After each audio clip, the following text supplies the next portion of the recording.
Listen, my dears, as I begin this tale, for one is strange, your face is yet to pale. A sad beginning, but a happy end. Toward this child, how much more will he send? For brand new settings, no one is ready. Against his will, he is forced, this Freddy, to move across the world from his home. All around this place he must have to roam. A change in living, friends he'd have to make. Stay strong he would, social life was at stake. Starting at a new school was a big fear. All his nervous worries he wished to clear.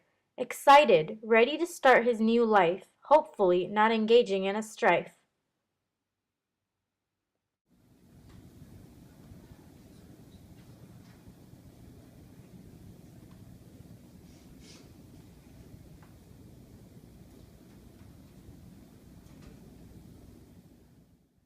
He walked into his first class, time for fun. He had intentions to be number one. Quietly, Freddy sat, scared and alone. No one spoke. Freddy was in his own zone. A girl sat at his right, with a pure smile. He felt like he could stare for a long while.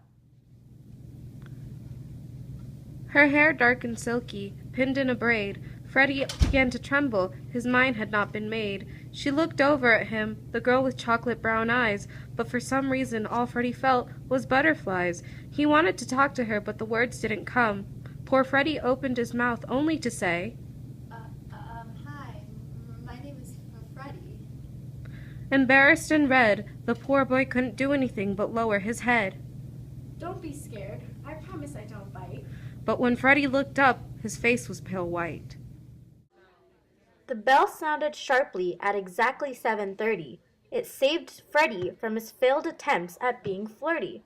As the day continued, Freddy couldn't help but see that from this mystery girl, he would never be free.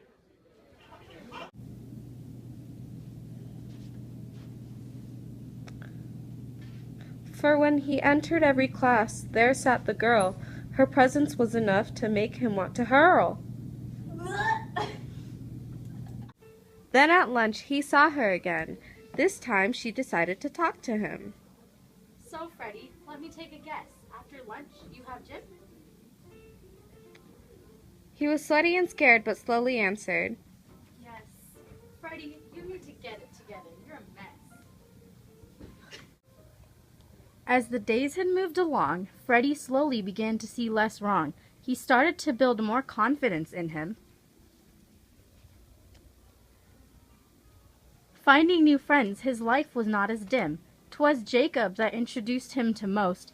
The least Freddy could do is boast. Jacob was such a great friend, and that's what made little Freddy blend. They were now the best of buddies, from playing tag at recess to after-school studies.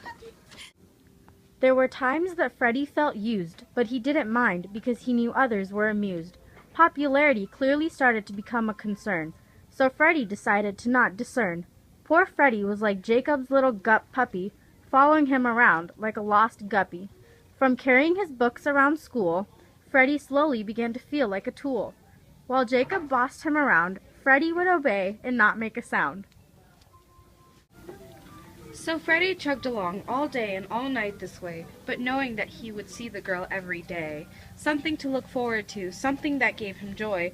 Finally he spoke. She looked at him in annoy. So now you finally talk. What happened before? I don't know. I just had nothing to care for. Freddy told her his miserable story. This needed to be shared. He couldn't keep it inside. No longer could this be bared. And she listened quietly and in shock.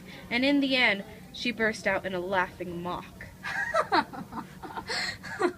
She reacted not kind, not nice. She laughed not once, not twice, but thrice. The next day he heard Jacob say, Still crying, Freddy? the girl was not who he had intended. Her nice manner, her nice looks were just embedded, but what was underneath was something much, much worse. She made people believe, but really she said a curse.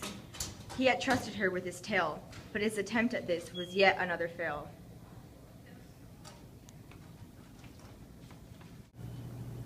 Twice now Freddy has been made to feel like a fool. Is this truly the cost of this hell called high school?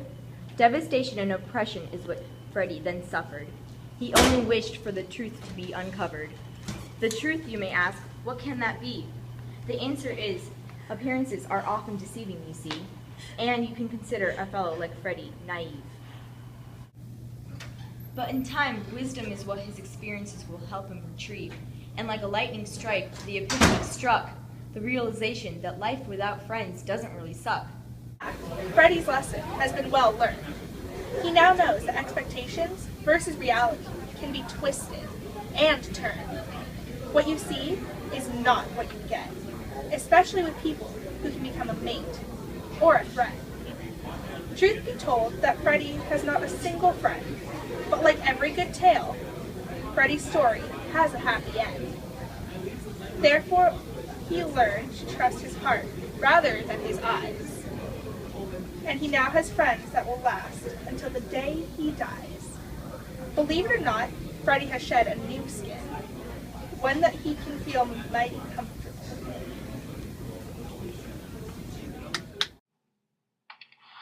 That, my dears, cleverly concludes the story, leaving Freddie without his fame and glory. The demeanor is not always true. It is the inside that comes through. The personality from within, a reason for a real grin.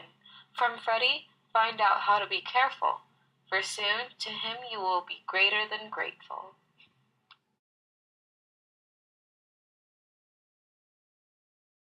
Listen, my dears, as I begin this tale, for one is strange, your face has yet to pale. A sad beginning, but a happy end. How much more? Then at lunch he saw her again. This time she talked to him. So, Freddie, let me take a guess. Did you just go... That's the wrong line. Twice now Freddie has been made to felt like a fool. Is this truly the cost He walked through. There were times that Freddie felt used, but he didn't mind because he knew others were amused. Popularity clearly started to become. Then at lunch she saw her again. No, wait. Still crying, Freddie? I should totally flip you off. Oh my god, was that in the scene? Yes. Oh,